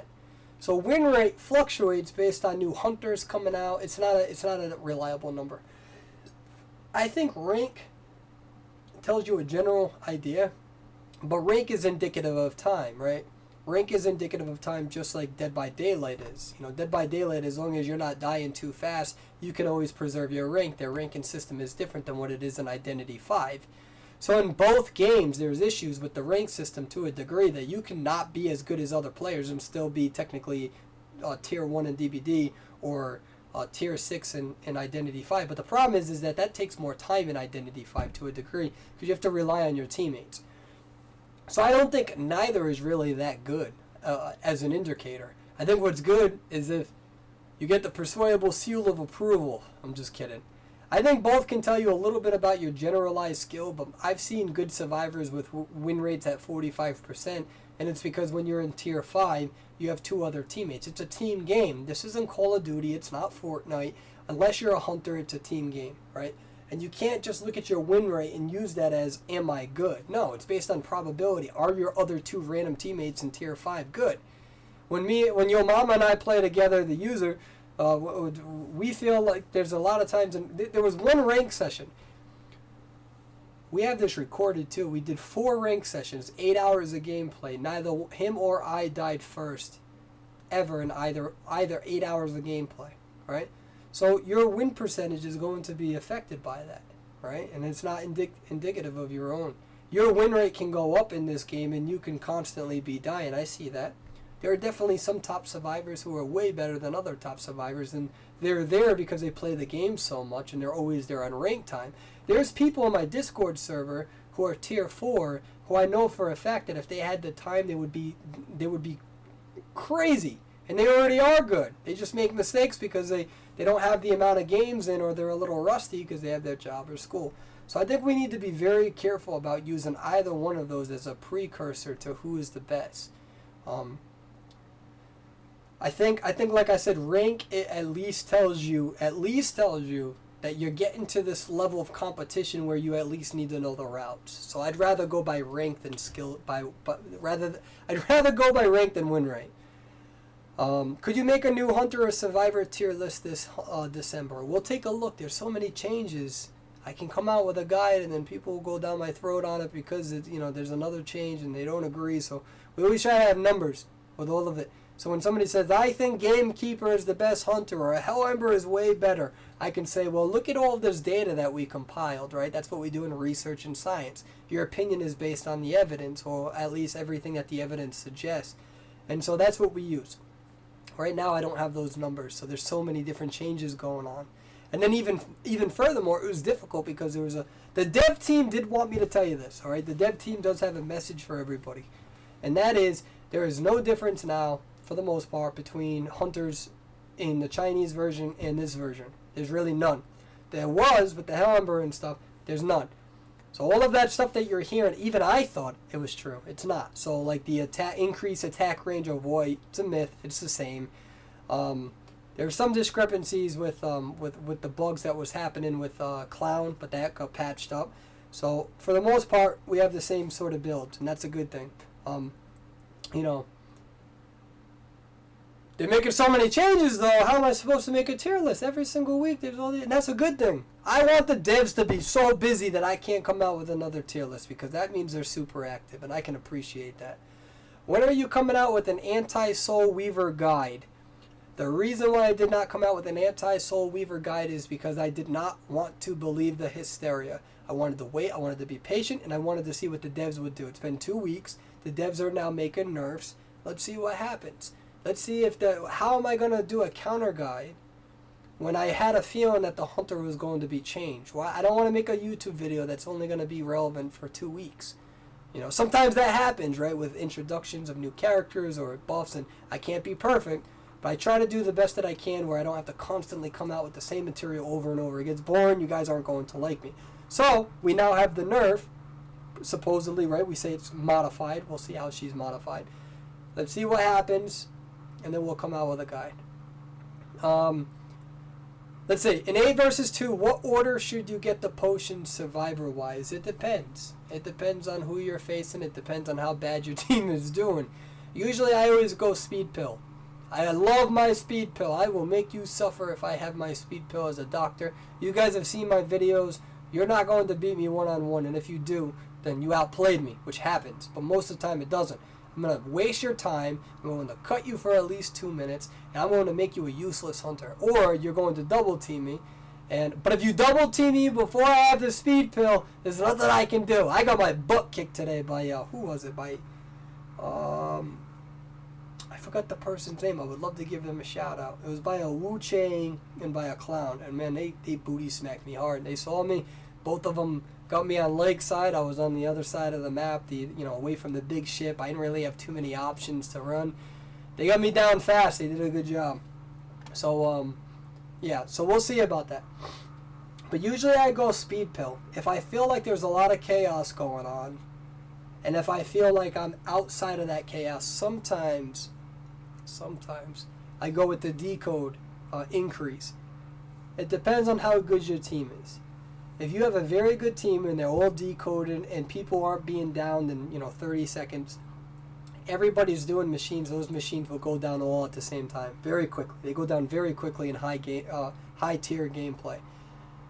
But that doesn't always happen. 8 versus 2. The problem with 8 versus 2 is that I mess around in 8 versus 2 every single night. If you're playing me in 8 versus 2, you're either getting serious persuadable, and I'm trying to do a Destroy the Hunters video, or you're getting me playing lawyer, or you got us all doing a challenge. We all do these stupid challenges where, one night you can only buy black mud, or rather the mud. You can only buy, so we do things like that all the time. But for the most part, always go speed pill. For the most part. If you feel like you guys need to catch up with the decoding, go with that. Alright. We did a lot of talking. I know we did a lot of talking. How many? Are you guys all still here? Oh, I see. We got a lot. Let's see what we have here. Give me 1 second. Alright. Ooh. A lot of talking. I want to see a lot of these comments I've been looking at. I can see them all here. Lan is getting top hunter twice. I'm impressed. Lan's a good player. Alright. I ended up with second last season. They got the first. I was so mad at that. Oh, it's 975. Yeah, 975. Dead 975. They're very both good hunters.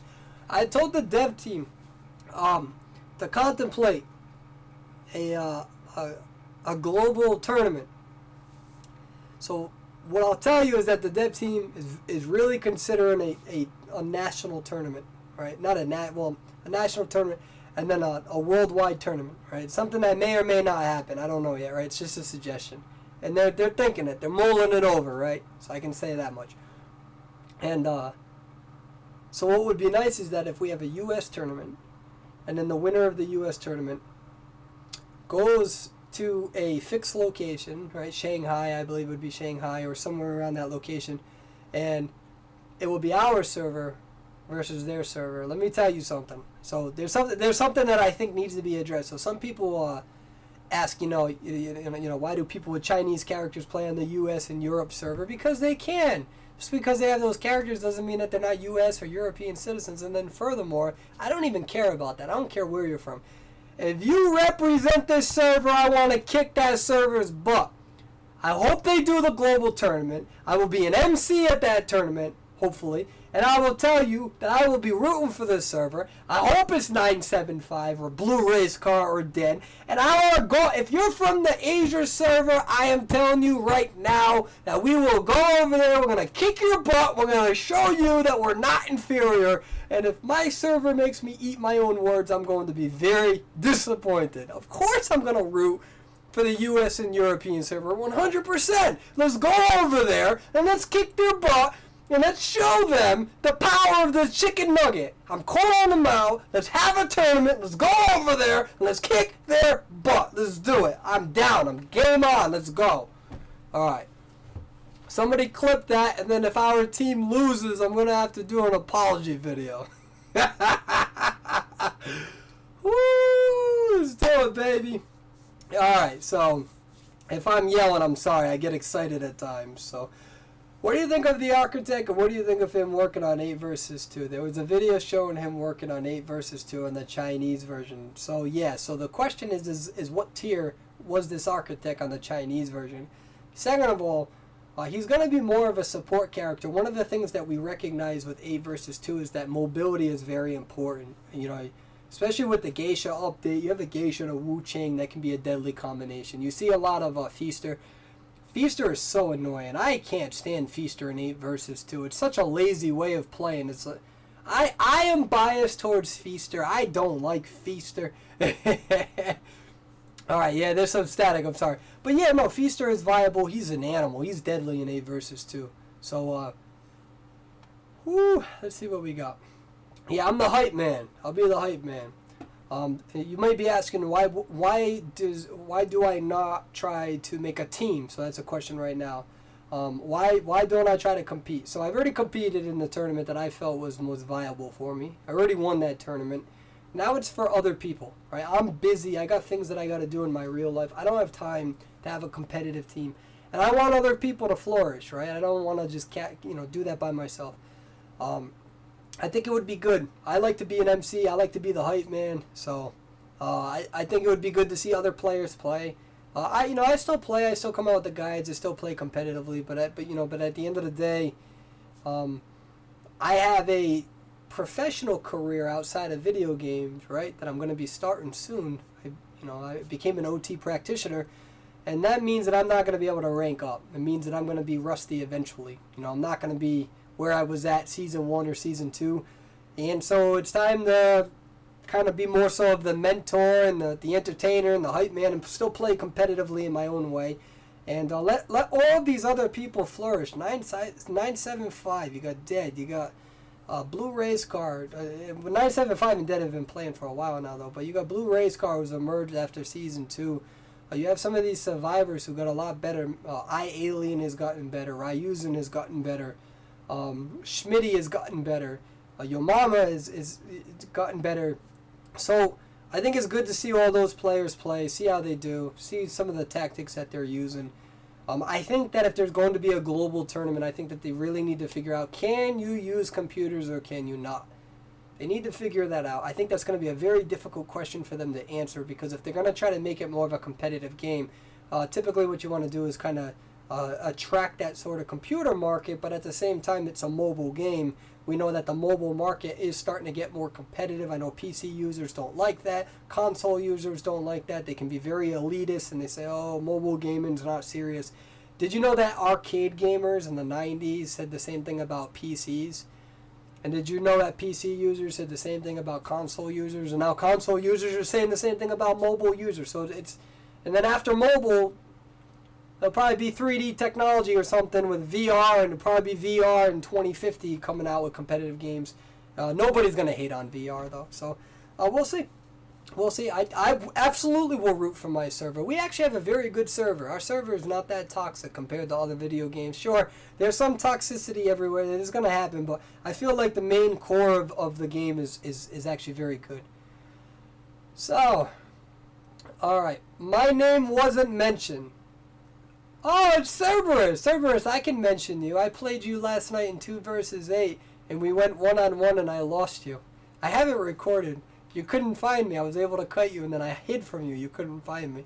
And then you went away from me. You went up. Yeah. I know for a fact that Cerberus is getting mad salty right now. Cerberus is like, I want a rematch. That's right, Cerberus, 2 versus 8. I knew it was you. I knew it was you. And then you came out with I had sunlight. I had sunlight on my phone. You gotta come out with a better excuse. Say you were pinging or lagging. That's always my go-to excuse. I'm just kidding. Cerberus is always fun to play against. He's always been very nice.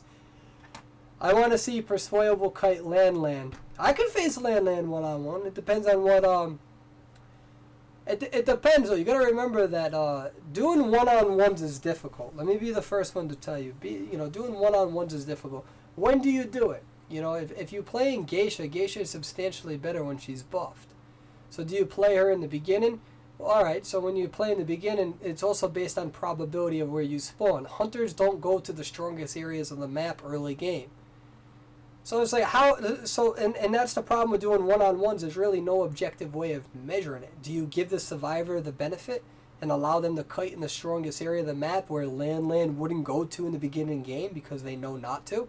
Or do you give the hunter an advantage and you put a survivor in an area that's not that good at kiting? So, and then at that point, there's a mutual benefit knowing, okay, you kited decent for the area that you were in. So one-on-ones, that's why when I do one-on-ones with people, I say, don't take it to heart. When Emrakul went down in 5 seconds, that had nothing to do with anything. It had to do with the area that we were being in. It had to do with him being rusty with the character. Blue Race Car has gotten me down. Today, Blue Race Car and I tried to do the perfume trick that I'm working on. He downed me in like 30 seconds of active kiting, right? So in a real match, that probably would have been about 50 seconds in. Maybe. And that wouldn't have been any ciphers down. So it depends. It depends on what you're doing, who you're playing, what you're experimenting with. I think it's very hard to do one-on-ones. Like, that's why Blue Race Car and I, whenever we're doing things, we never take it to heart when he gets me down or I kite him. It doesn't affect us because we know that it's not transferable to the real game. So, Persuadable. If we want to make you fan art, what should we draw and where do you post it so you can see it? Email it to me at persuadable@gmail.com, or you can come to my Discord and put it in the fan art. Every video, I usually have something different. You know what I can do right now? I want to show you guys something. If that's cool, can I show you guys something? Give me 1 second. I want to show you this. You know what? Hold on. We're going to pause this for a second.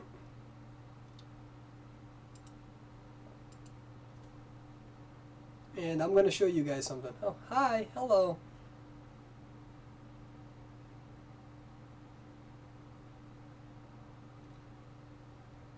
Speaking of fan art, we'll do this.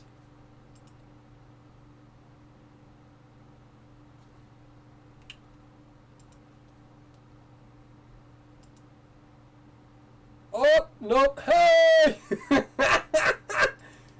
That's not what I didn't even delete it. I promise you that's not me losing my beard. Alright, let me delete this. Bye! How do I delete this? Alright. Try this again. I look at fan art all the time. And then I try to post it.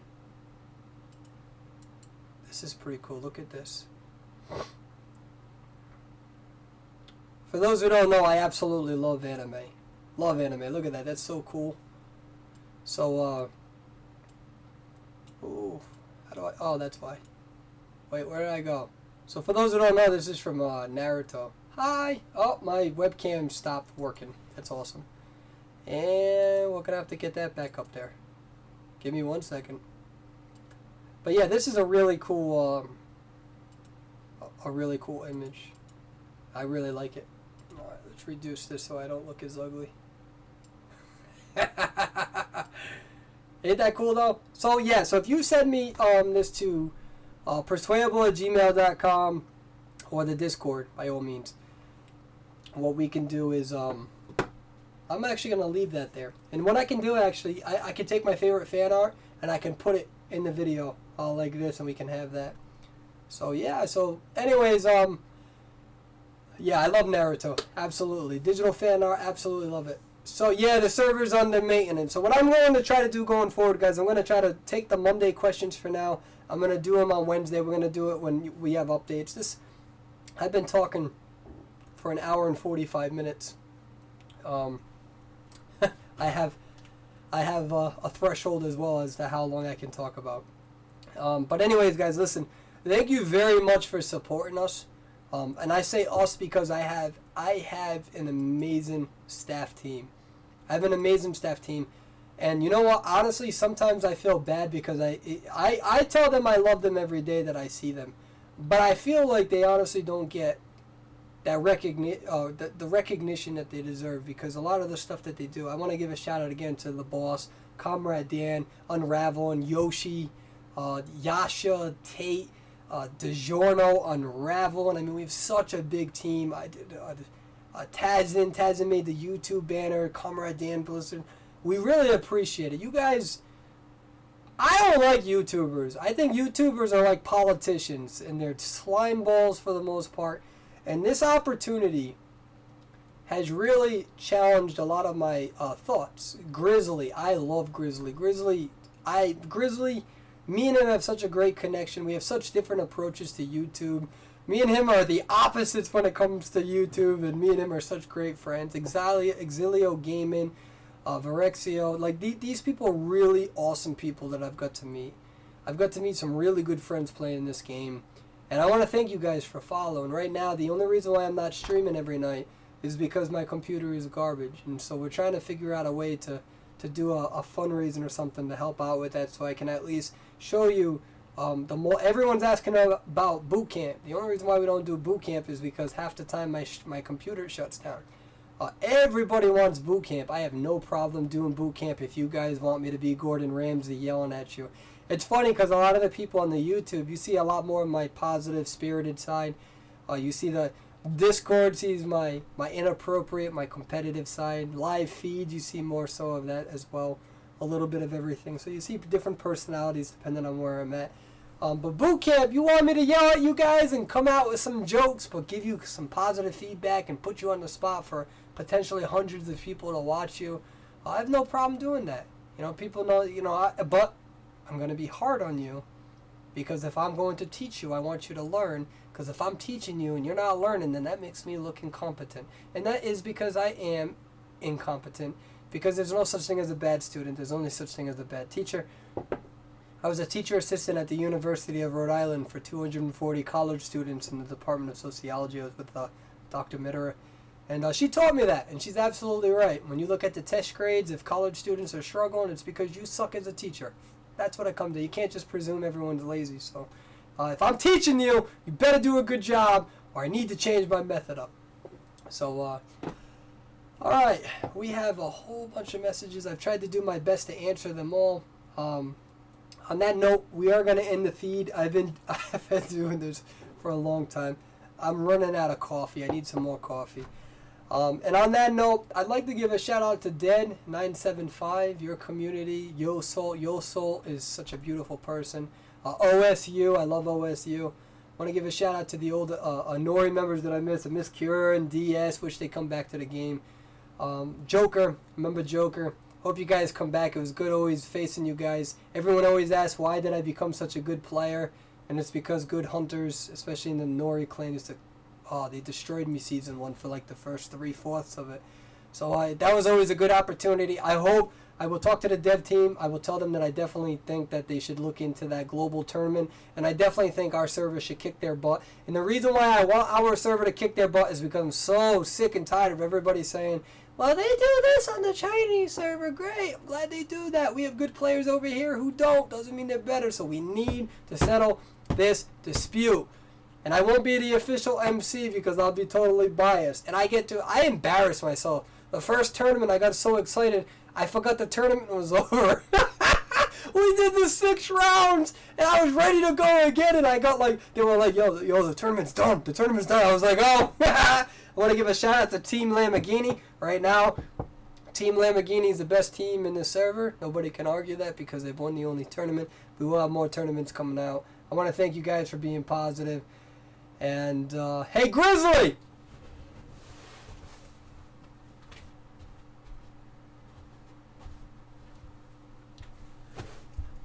I think we need a competition, Grizzly. I'm calling you out. Me versus you and something. Let's go, my German boo-boo. Let's make it happen, baby. Let's see what we can do. You hit me up. We'll come up with some sort of something fresh, something nice, something big. We'll make it big. We'll find out whose shark is better. Just give it. I want to give a shout out to Grizzly. He's always helped me. He's helped me as a YouTuber from day one. Got much love for him. You guys have a good evening. I'll be on my Discord for the remainder of the evening. You guys remember, do not let miserable people change you. Do not let toxic people change your life. You guys are positive. You guys are powerful. You can change people's lives just by telling them that they matter. I think you should seize on that opportunity. One thing that you learn in the medical field is that the people who are in their deathbeds, the ones who have done and lived productive lives, those individuals are much happier, especially towards the latter end of their years, and you should know that, and you should understand that, and that should be in the back of your mind because now matters. Let's change the world. Have a good evening, everybody.